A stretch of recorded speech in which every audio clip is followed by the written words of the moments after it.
అన్ని కాపాడుకోండి. 6th class first language student వచ్చేసి బోధన బాల్యం పాఠం చెప్పుకుంటున్నాం. 3వ భాగంలో పాటలు పద్యాల మీద చూడండి. ఉపయోగించవలసిన వస్తువులు పాఠ్య పుస్తకం క్లాస్ 1 పెన్ పెన్సిల్ తీసుకోండి. ఆల్రెడీ మీకు పద్యాల్లో వచ్చేటటువంటి ప్రకృతులు వికృతులు నానార్థాలు అన్నీ వివరిస్తున్నాను. ఓకేనా? మిగతా ఆబ్జెక్టివ్స్ లెసన్ అయిన తర్వాత మీకు చెప్తాను. డోంట్ వరీ, జాగ్రత్తగా వినండి. Okay? At class 1 text book complete చేసి ఉండాలి. పోతన బాల్యం అనే పాఠ్యభాగ రచయిత డాక్టర్ వానమామాలై వరదాచార్యులు. ఎవరు? వానమామాలై వరదాచార్యులు. ఆయన పోతన బాల్యం గురించి ఆటల్లో పాటల్లో అన్నింటిలో కూడా ఎలా చదువుల్లో కూడా ఏ విధంగా తన యొక్క జ్ఞానాన్ని పెంపొందించుకున్నట్టు. అసలు పిల్లలు మీకు ఈ పాఠం ఎందుకు చెప్తున్నారు, ఎందుకు ఇవ్వబడిందో అర్థం చేస్తున్నారా? ఒక్క ఆటలకే పరిమితం కాదు విజ్ఞానము, చదువు పట్ల కూడా ఉండాలి. ఇటు ఆట ఆడుతూనే అన్న చదివేటటువంటి పద్యాన్ని ఒక్కసారి మీరు ఎలా చెప్పాడు? అసలు పుస్తకమే తీయలేదు. పుస్తకం తీయకుండానే తన యొక్క పద్యాన్ని వినినంతనే చెప్పేశాడు. అందులో సారాన్ని గమనించి అర్థం చేసుకొని వెంటనే చెప్పాడు. సో అంతటి జ్ఞానాన్ని మీరు కూడా సంపాదించుకోవాలి అనే ఉద్దేశంతో పోతన బాల్యం ఇవ్వడం జరిగింది. చూడండి, అన్న తమ్ముడు ఇద్దరు ప్రేమగా ఉండేవాడు. అన్న తమ్ముడు ఇద్దరు ప్రేమగా ఉంటూనే అమ్మతో కూడా ప్రేమని కనపరిచేవాడు. మరి భక్తి భావం కూడా పోతనలో ఉంది. ఈ చివరి 2 పద్యాలలో తను భక్తి భావం ఏ విధంగా ఉంది అనేది మనం తెలుసుకుందాం. సో మొట్టమొదటిదేమో అన్నదమ్ముడు ఏ విధంగా ఉండేవాళ్ళు అనేది మనం చెప్పారు. 2వ భాగంలో తను ఎలాంటి ఆటలు ఆడేవాడు పోతన, ఆటల పట్ల ఎంతటి జ్ఞానాన్ని పొందగలిగేవాడు. అందరూ కూడా ఆ పోతని చూసి ఏ విధంగా అనుకునేవాడు. నీ కాలంలో పాదరసం పెట్టుకున్నావా, లేడవనే పరిగెడుతున్నావు, అసలు అమ్మో ఈ చిరుతుడు అసాధ్యుడు అమ్మో అని అచ్చనే పొందేలాగా తను ప్రవర్తించేవాడు. ఆటల్లో పాటలు అలా ఉండేవాడు. అలాగే ఏదైనా చెప్పాలి అన్నా కానీ జంకు బొంకులు లేకుండా, అంటే జంకులు లేకుండా, అంటే భయపడకుండా, మొహమాటం లేకుండా ధైర్యంగా ఉండేవాడు. సో అట్లాంటివన్నీ కూడా పిల్లల్లో ఉండాలి అనే ఉద్దేశం తెలియజేస్తుంది ఈ పాఠం. సో అర్థమైందా? మీరు సోదరు పట్ల సోదరుని పట్ల అంటే అన్నదమ్ముల పట్ల ఏ విధంగా ప్రేమలు కనబరచాలి, మళ్ళీ అలాగే ఆటపాటల్లో చదువుల్లో ఎలా ఉండాలి, అలాగే భక్తి భావము తల్లి వెంటే ఉంది, తల్లితో పాటు మరి వాళ్ళ అమ్మతో పాటు ఏ పనులు చేస్తాడనేది 2వ పద్యంలో చూద్దాం. చూడండి, 2 అంటే 3వ భాగంలో 8, 9 పద్యాలు చూద్దాము. టెక్స్ట్ బుక్ పేజ్ నెంబర్ 58 చూడండి. 8వ పద్యం చూడండి. గుడికి జరిగిన కానీ వెంబడి తను చదువుకొని బడి జేజేలుడు నాయడ నెడమైన గుడియు నెంతయు భక్తి. చూడండి, గుడికి జరిగిన కానీ వెంబడి చను చదువుకొనిడి బడి అయినన్ బడి జేజేలుడు నయ్యడ నెడమయ్యి గుడియు ననక నెంతయు భక్తి. చూడండి ఎంత భక్తులు. చూడండి, గుడికి జరిగిన అంటే తన యొక్క తల్లి గుడికి వెళ్తున్నా అనగానే స్కూల్ మానేసి కూడా అమ్మ నేను గుడికి వస్తాను వెంటబడి పని వచ్చేవాడట. ఇప్పుడు ఈ రోజుల్లో నేను గుడికి వెళ్తున్నారని వస్తున్నావా, అమ్మ నువ్వు కూడా వస్తావా అని పిల్లలు, అమ్మ నేను రానమ్మా, స్నేహితులతో ఆడుకుంటాను, నువ్వు వెళ్ళిరా, నేను రానమ్మా అని మారం చేస్తారు. అదే పండగ సమయంలో అయితే కుటుంబ సభ్యులందరూ వెళ్తారు, కంపల్సరీ వస్తారు. ఈ విధంగా తన యొక్క భక్తి భావాన్ని కూడా తెలియజేస్తూ మనకి ఒక పద్యాన్ని ఇచ్చారు. చనువేలు ఇక్కడ పద్యం చూడండి. 2వ లైన్లో చను అనేది కదా, చను అంటే వేళ్ళు, జనని తల్లి, జనని అంటే తల్లి. కానీ చూసి బడి వదిలైనా బడికి పోకుండా గుడికి వెళ్తుంది అమ్మ అంటే అమ్మ చేయి పట్టుకొని బడి అయినా వదులుకొని గుడికి వెళ్ళేవాడు. నాకు బడి కాదు ముఖ్యము, గుడి ముఖ్యమని గుడికి వెళ్ళేవాడు అమ్మ వెంట. జేజేలు అందు నమస్కారాలు చేయు ఆ దేవుడి ముందు నిలబడి మనస్ఫూర్తిగా మనసులో ఎలాంటి దురాలోచనలు లేకుండా దేవుడి ముందు నమస్కారం జేజేలు అంటే నమస్కారం చేయడం, నమస్కారాలు చేయడం. ఆ సమయంలో మిక్కిలి ఎంతయున్ అంటే మిక్కిలి ఎంతయున్ ఇక్కడ నెంతయు ఉంది కదా, నెంతయు అంటే ఎంతయు అంటే. సో ఎంతయు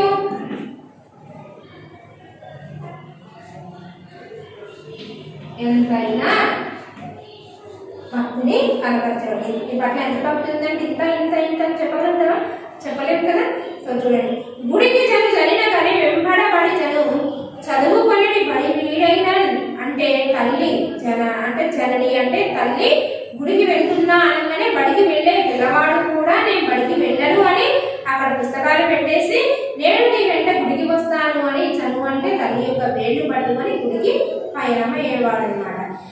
బడి మీద చేసేడు అయ్యడ నెడవై గుడియు గుడికి వెళ్ళగానే నమస్కారాల మీద నమస్కారాలు, నమస్కారాల మీద నమస్కారాలు చుట్టూ తిరిగేసి ఆ దేవుడి ముందే నిలబడి నమస్కారం చేస్తూ ఆ దేవుడినే చూస్తూ తన యొక్క మనస్సునంతా కూడా దేవుడిపైనే నిమగ్నం చేసేవాడట. మరి చిన్న పిల్లవాడు ఎవరు చెప్తారు, మీరు గుడికి వెళ్తారు, తిరుగుతారు, ఎప్పుడు ప్రసాదం పెడతారు, మా స్నేహితులు ఎవరైనా వచ్చారా ఏంటి అని చుట్టుపక్కల ఇలా తిరగడము చూడడమే సరిపోతుంది. కానీ గుడికి వెళ్ళాము అంటే మొట్టమొదట ఆ భగవంతుని కోసం వెళ్తున్నాం కాబట్టి ఆ భగవంతుని సన్నిధిలో భగవంతుని పైన మనస్సు నిమగ్నం చేయాలి. ఈ పోతన కూడా అలాగే చేసేవాడు. పడి చేసేది ఊరికి నమస్కారాలు పెడుతూ దండం పెట్టుకుంటూ ఉండేవాడు అనమాట.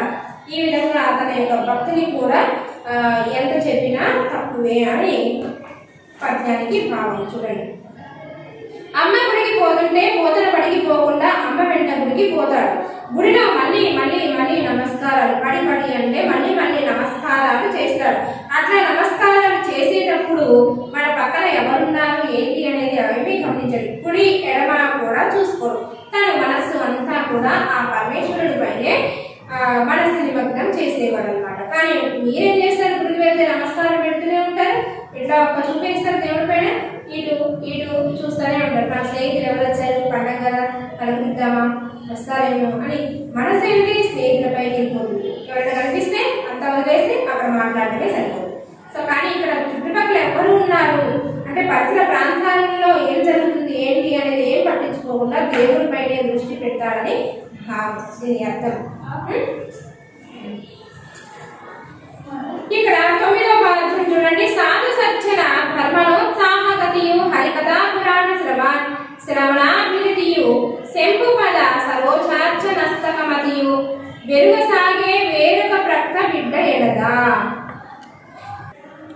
పద్యం మనం ఒకసారి చూడండి, సాధు సజ్జన ధర్మనోత్సాహగతియు హరికథా పురాణ శ్రవణ విరతియు శంపు పద సరోజార్చ నస్తకమతియు వెరహసాగే వేరొక ప్రక్క బిడ్డ ఎడదా. ఎడద అంటే హృదయం, యదా ఎడద గుండె అంటే పర్యాయ పదాలు. హృదయం అంటే యదా ఎడద ప్రకృతి వికృతులు చెప్పండి కదా అవి. ఇక్కడ ధర్మనోత్సాహగతియు దీని పదాలు, ఈ రెండు పదాలు కలిపి ఉన్నాయి, పదాలు విడదీయాలి. ఒకటి ఎక్స్ప్లెయిన్ చేస్తా చూడండి.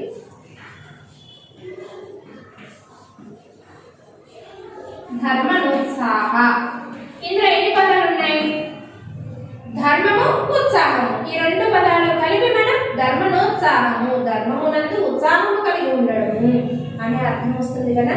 సో దీన్ని విడదీయాలి. ఎక్కడైతే హల్లులో అచ్చు పరమైతుందో, ఎక్కడైతే దీర్ఘాలు ఉంటాయో అక్కడి నుంచి విడదీయాలి.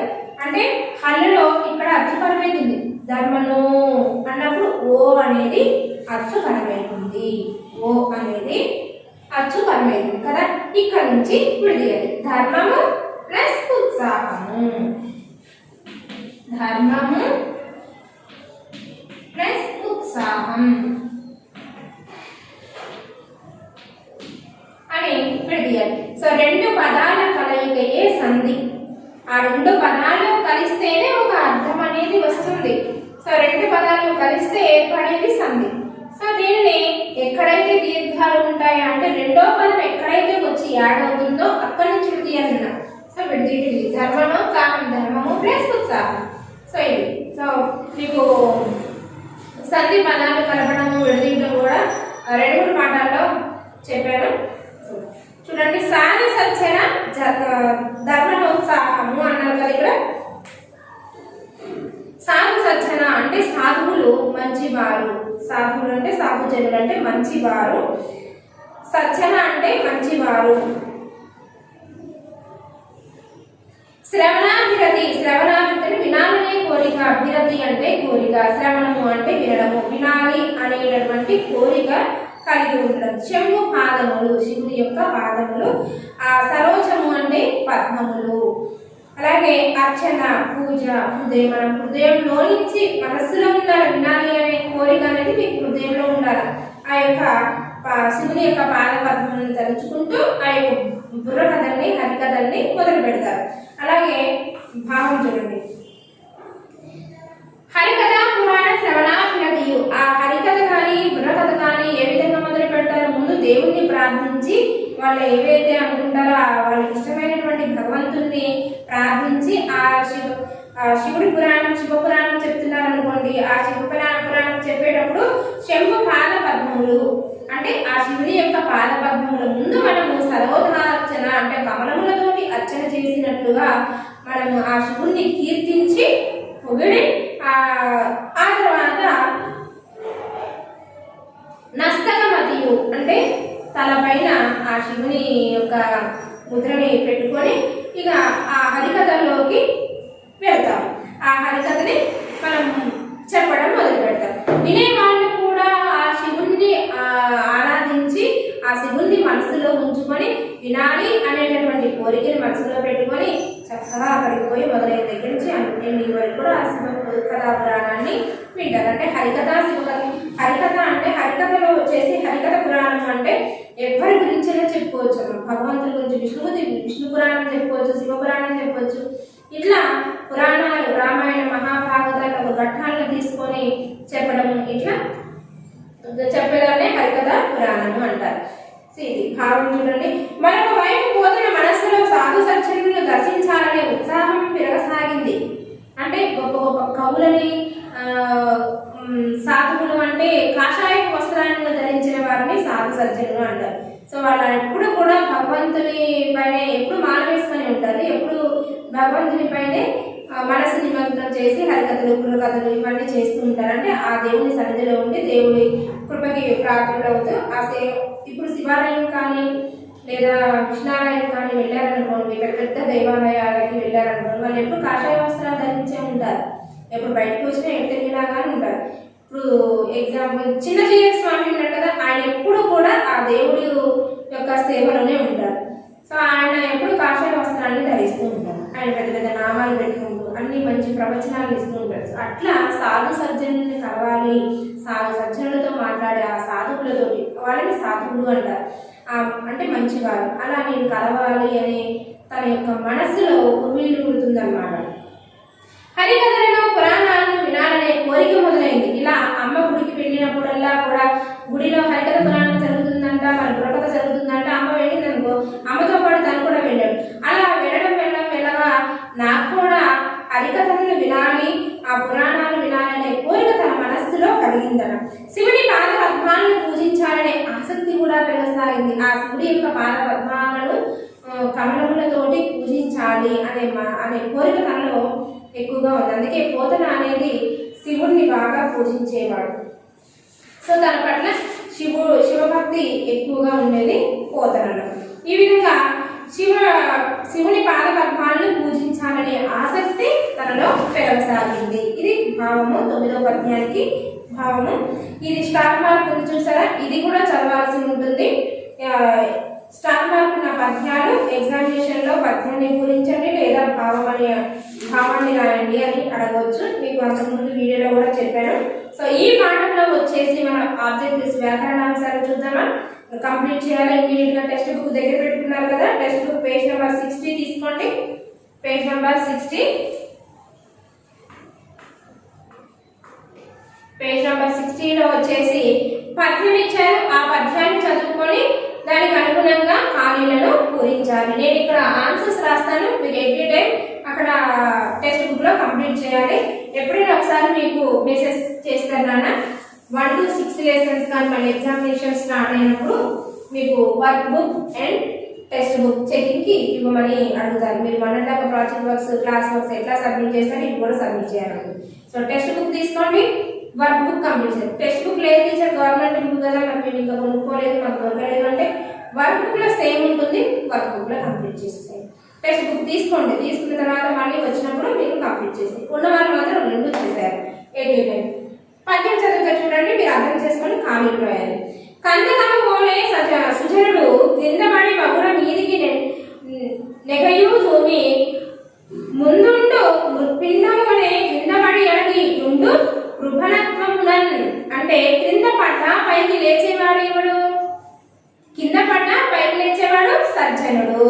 కింద పడినా కానీ పైకి లేచేవాడు ఎవడు? కందకము ఓడే సుజనుడు. కందకం అంటే కింద పడిపోవడం, కింద పడినా కానీ పైకి లేచేవాడు సుజనుడు. కానీ ఏం రాసుకోవాలి? సెకండ్ బిట్ 1వ ఖాళీ ఆన్సర్ రాసుకోండి, సుజనుడు. రాయాలి, ఇమీడియట్ గా రాసేయాలి. టెక్స్ట్ బుక్ కంప్లీట్ చేసేయాలి, సేమ్ మళ్ళీ వర్క్ బుక్ కంప్లీట్ చేసేయాలి. అపజయం పాలైన తిరిగి డాష్ సాధిస్తాడు. క్రింద పడి బహుళగా మీదికి నిండకయు చూపి. అంటే కింద పడినా సరే అంటే అపజయం పాలై మళ్ళీ కూడా ఏమైతుంది? అపజయం పాలైనా కానీ నువ్వు మళ్ళీ తిరిగి అందులో పాల్గొని మళ్ళీ అనుకున్నది సాధిస్తావు అని.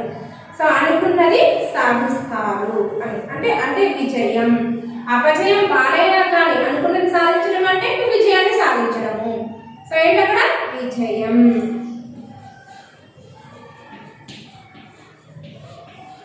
పద్యం చదువుకొని అర్థం చేసుకొని ఖాళీలను పూరించాలి. క్రింద పడి బహుళగా మీదికి నిర్ణయము చూపి. అంటే కింద పడ్డాగానే లేచి, అంటే కింద పడడం వల్ల నువ్వు అవమానాల పాలైనట్టు. సో అలా అవమాన పాలైనా కానీ అపజయం పాలైనా కానీ మళ్ళీ తిరిగి నీవు విజయాన్ని సాధిస్తావు.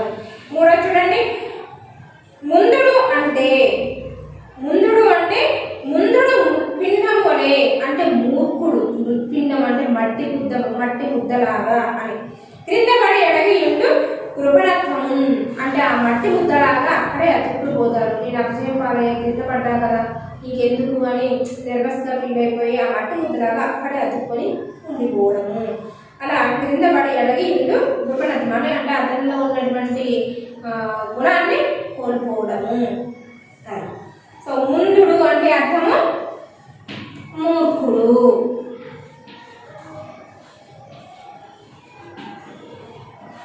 మూర్ఖుడు. 4వది చూడండి, మట్టి ముద్ర అనే పదానికి పద్యంలో వ్రాయబడినటువంటి పద్యము. అంటే ఇందాక చెప్పాను కదా, ముండ మృత్పిండము అనే 3వ లైన్లో ఉంది చూడండి. మందుడు మృత్పిండము వలె అంటే మూర్ఖుడు మృత్పిండము వలె అంటే మట్టి ముద్ద వలె అక్కడే అతికిపోతారు. కొంతమంది పిల్లలు అడిగి అపజయం పాలైతే ఒకసారి సడన్ గా పడగిన 4-5 నవ్వారు అనుకోండి, నవ్వినందుకు ఇంకా పోటీ తెచ్చుకొని అందులో విజయాన్ని సాధించాలని కసి వాళ్ళలో. కానీ కొంతమంది పిల్లలు ఏం చేస్తారంటే నవ్వినందుకు వాళ్ళంతా చూసి నన్ను నవ్వారు అని చెప్పేసి అక్కడే మట్టి ముద్దలాగా అక్కడే ఖర్చుపోయి ఎంత లాగినా రానే రావు, ఎంత పిలిచినా రానే రావు. సో అట్లాంటి వాళ్ళు మూర్ఖులు. సో అది దాన్ని మట్టి ముద్ర అనే పదం ఏంటి? మృత్పిండము. ఈ విధంగా పద్యంలో అర్థాలను తెలుసుకొని ఈ విధంగా రాయాల్సి ఉంటుంది. రాసుకోండి మృత్పిండము.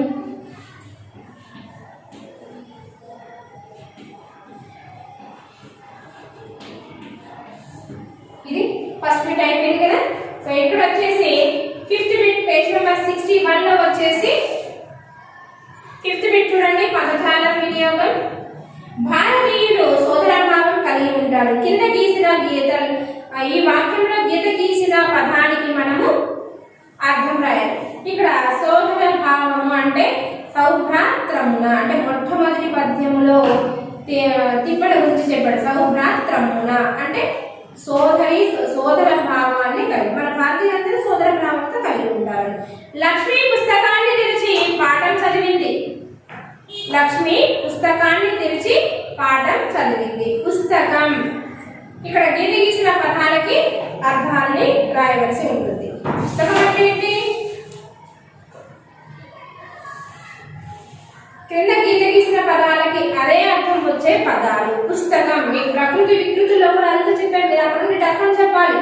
సో పుస్తకం అంటే మొత్తము. పుస్తకం అంటే మొత్తం ఇమీడియట్ గా అక్కడే రాసేయాలి. ఒకటోది. రెండోది అర్జునుడు విలువిద్యయందు అధికుడు. అర్జునుడు విలువిద్యయందు అధికుడు. అధికుడు అంటే గొప్పవాడు, విలువిద్యయందు నేర్పడి కలిగిన వాడు, నైపుణ్యం కలిగిన వాడు అన్ని కూడా ఒకటే అర్థాలు వస్తాయి.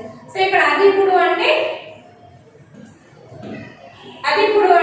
గొప్పవాడు, విలువిద్యలో గొప్పవాడు అని. సో నాలుగోది వచ్చేసి బలరాముని సోదరుడు శ్రీకృష్ణుడు. సో సోదరుడు అనే పదానికి అర్థం గీతకిసిన పదం ఏంటి? సోదరుడు. సోదరుడు అనే పదానికి అర్థం తమ్ముడు. దీనికి ఇంకో అర్థం యవీయుడు అండ్ అనుజుడు, అనుజన్ముడు అనే పదాలు చాలా వచ్చినాయి కదా, అట్లా అవి పర్యాయ పదాల కింద తీసుకోవాలి. ఇక్కడ సోదరుడు అంటే తమ్ముడు. సోదరా అని సంబోధిస్తామా అంటే తమ్ముడు. ప్రతిరోజు స్నానం చేసే శరీరాన్ని శుభ్రంగా ఉంచుకోవాలి. శరీరం వచ్చుమై ఈగనైనా ప్రాణనీయుడు అని మనం పద్యంలో చెప్పుకున్నామా? సో వచ్చుమై ఈగనైనా ప్రాణనీయుడు అంటే మై అంటే శరీరం అని చెప్పానా? సో శరీరం అనే పదానికి మరొక అర్థం ఏంటి? మేను మై. మై అన్న మేను అన్న ఒకటే. సో ఇక్కడ మేను పద్యంలో మై అని ఇస్తారనమాట. మనం రాసుకునేటప్పుడు మేను, మేను అంటే శరీరము. మేను రాస్తున్నారా? కంప్లీట్ చేసేయాలి ఇమీడియట్ గా. నెక్స్ట్ బిట్ అండి, ప్రకృతి వికృతి పదాలను మనకి జతపరచమని ఇచ్చారనమాట. ప్రకృతి వికృతి పదాలని మనము జతపరచాలి. ఏ బిట్ లో వచ్చేసి బిట్ నెంబర్ 2. ఫిఫ్త్ బిట్ లో ఇంకొకటి, ఈ ఫిఫ్త్ బిట్ లో రెండోది. ప్రకృతి వికృతి పదాలు. భోజనం,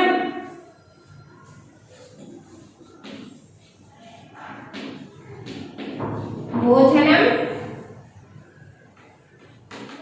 నిద్ర, నిదుర, పుస్తకం,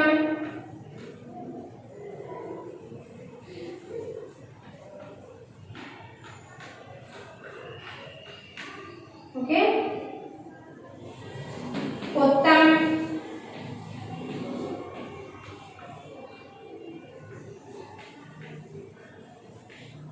బోనం.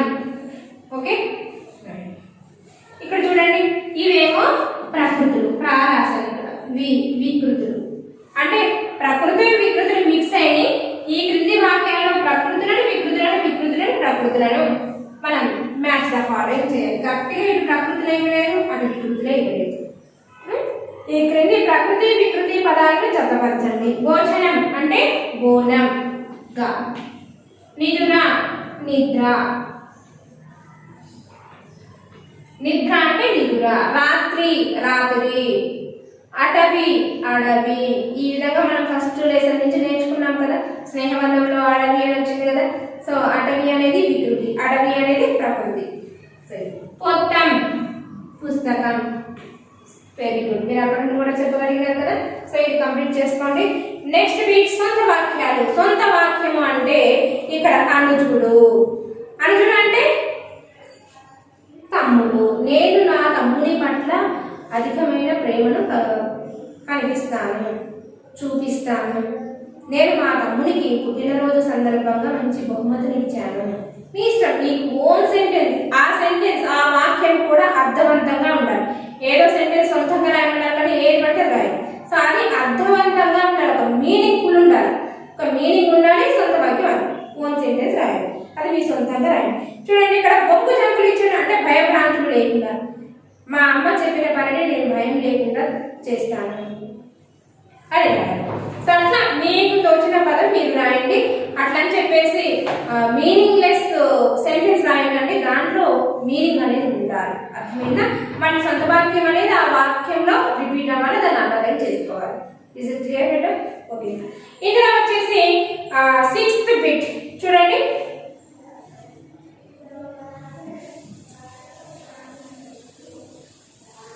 Text book page number, next page number 69, 62. 62లో వచ్చేసి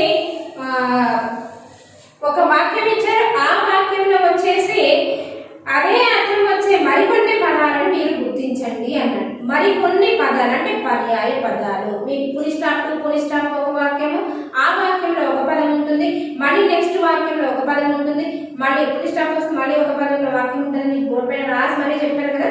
సో అవి అందులో ఇంకా ఆన్సర్స్ చెప్తాను, మీరు అండర్లైన్ చేసుకోండి. అరుణాస్పదం అనే పురాణంలో ఫోర్త్ బిట్. అరుణాస్పదం అనే పురంలో ప్రవరుడు నివసించేవాడు. ఆ పట్టణం చాలా అందమైనది. ఆ నగరంలో ఆకాశాన్ని తాకే మేడలు ఉన్నాయి. సో చూసారా, 3 ఫుల్ స్టాప్స్ వచ్చాయి. నివసించేవాడు ఫుల్ స్టాప్, అదొక వాక్యం. ఆ వాక్యంలో మాత్రమే మనం ఒక పదాన్ని గుర్తించాలి, అంటే అదే అర్థం వచ్చే పదం. ఆ పట్టణం చాలా అందమైనది ఫుల్ స్టాప్, అదొక వాక్యం. ఆ నగరంలో ఆకాశాన్ని తాకే మేడలు ఉన్నాయి. సో అదొక వాక్యం. సో 3 పదాలు వస్తాయి మనకి. సో చూడండి, పురం. పురం అంటే అర్థం ఏంటి? పట్టణం. సో రెండవ వాక్యంలో పట్టణం. మూడోది నగరం. సో ఈ విధంగా అర్థమైంది కదా. ఇక్కడ ఇంకా 3 ఉన్నాయి. ఆ 3 మీరు ఆలోచించి మీరు అండర్లైన్ చేయండి. అది మీకు హోంవర్క్ ఇస్తున్నారు. నెక్స్ట్ భాషల గురించి తెలుసుకుందాం. 6th bit. ఈ 6th బిట్ లో వచ్చేసి మీకు ఆల్రెడీ స్త్రీలింగ పదాలు, పుల్లింగ పదాలు, నపుంసక పదాలు తెలుసు. ఇందులో వచ్చేసి ఏకవచనం, బహువచనం, అవ్యయం. ఏకవచనం అంటే ఒకే పదాన్ని తెలిపేది. బహువచనం అంటే ఒకటి కంటే ఎక్కువ చెప్పేది బహువచనం. అవ్యయం అంటే లింగ వచన విభక్తులు లేకుండా మనకి వివరించేది ఏకవచనం, బహువచనం. మీకు ఆల్రెడీ ప్రీవియస్ లెసన్స్ ఇవి అర్థమైంది కాబట్టి ఈ బిట్ మీరు హోంవర్క్ చేయాలి. ఓకే, ఇక్కడ పేజ్ నెంబర్ 63లో వచ్చేసి నామవాచకం, సర్వనామాలు ఉన్నాయి. మీకు ఆల్రెడీ భాషా భాగాలు చెప్పాను. సో నామవాచకం, సర్వనామం అవేంటి అనేది మీరు హోంవర్క్ చేయాలి. Match the following. ఓకే, ఇక్కడ 63లో జతపరచడము చేయండి. నామవాచకం అంటే ఏంటి? పేరును తెలియజేసేది. పేరు ఎక్కడుంది? ఇక్కడ హైదరాబాద్. కానీ ఏం రాయాలి? జ్ఞా. రెండవ బిట్లో 1. సర్వనామం అంటే నామవాచకానికి బదులుగా వాడేది సర్వనామం. ఏముంది ఇక్కడ? కాని, ఆమె, ఏరని ఉంది. సో ఇక్కడ ఏంటి? కాని. కాని ఏముంటుంది? కా. రాస్తున్నారా? విశేషణం రంగులు, రుచిని తెలిపేది విశేషణం. అంటే ఇక్కడ ఎర్రని, గులాబీ. ఎర్రని అంటే తన రంగుని మనం చెప్తున్నాం కాబట్టి ఇది విశేషణం. మీకు ఆల్రెడీ డెఫినేషన్స్ తో సహా ఇది చెప్పాను. ఓకే, 4వది క్రియ. పనిని తెలియజేసేది క్రియ. అక్కడ పనిని తెలియజేసే పదం ఏముంది? చదివింది, గొర్ఖ. 5వది అవ్యయము. ఇంతకుముందే చెప్పాను కదా, లింగ వచన అనే భేదం లేకుండా చూపించేదే అవ్యయము అంటారు. సో ఇక్కడ అవ్యయం అంటే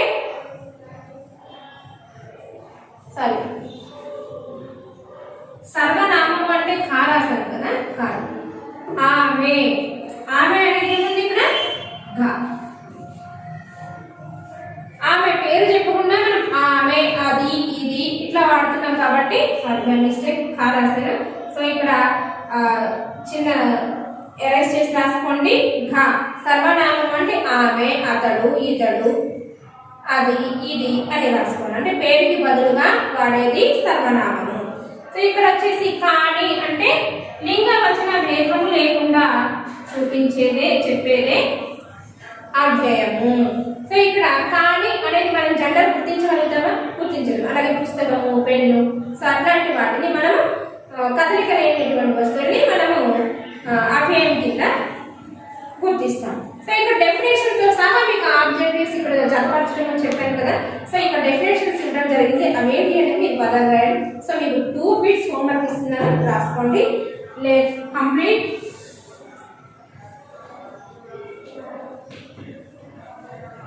Lesson 6 textbook page number